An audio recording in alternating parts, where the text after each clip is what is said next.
I'm here in Silicon Valley, California, home to countless high-tech inventions. So it's no surprise that we found a house here that is so cutting edge, so environmentally friendly, that some people are calling it the world's greenest home. And wouldn't you know it, a Control4 system keeps the whole house humming. Let's check it out. This is actually the property that I grew up on. My parents bought the property in 1967, so we've been here ever since. We said we really want to build the most sustainable, the most regenerative, if you will, house in America. There's really just four basic materials. It's glass, it's steel, it's wood, and it's stone. On the floor, 150-year-old barnwood. Stone that wasn't actually good enough for somebody else, but our guys were so into it, they went and they took it out of the bone pile. The whole design of the house with all the roofs and the steel roof is to be able to capture the rainwater and the stormwater and then reuse it. We're putting more green energy back on the grid than we're using. It's definitely the greenest custom home in America. There's three myths we were trying to bust with green building. One is that it was ugly. You had to build a concrete box with no windows. The second is that it was twice as expensive, and the third is that you had to completely fundamentally change your lifestyle. And those are all myths that we have to bust. But technology plays a big role in being able to do that.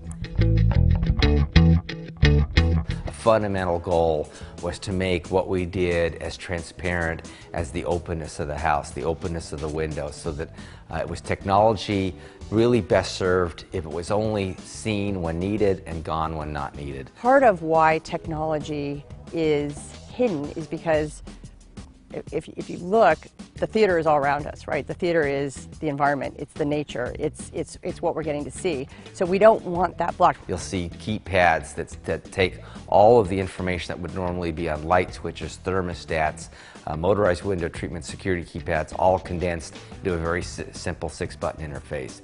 And you really don't see any technology at all. And yet there's still music in this room, there's motorized window treatments. We're actually able to push on the Control4 watch button that initiates a contact closure that actually rises the TV out of the floor. There are a lot of scenes that are just happen automatically to reduce energy. It talks about wanting all the lights down during certain times of the night.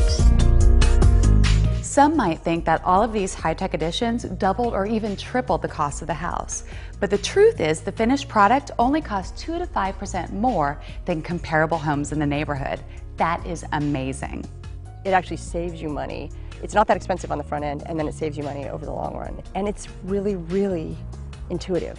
There may be a manual here somewhere, but I can tell you that my kids, every one of them has their iPad by their bed to turn their lights off or to manage the thermostat, and they haven't read the manual.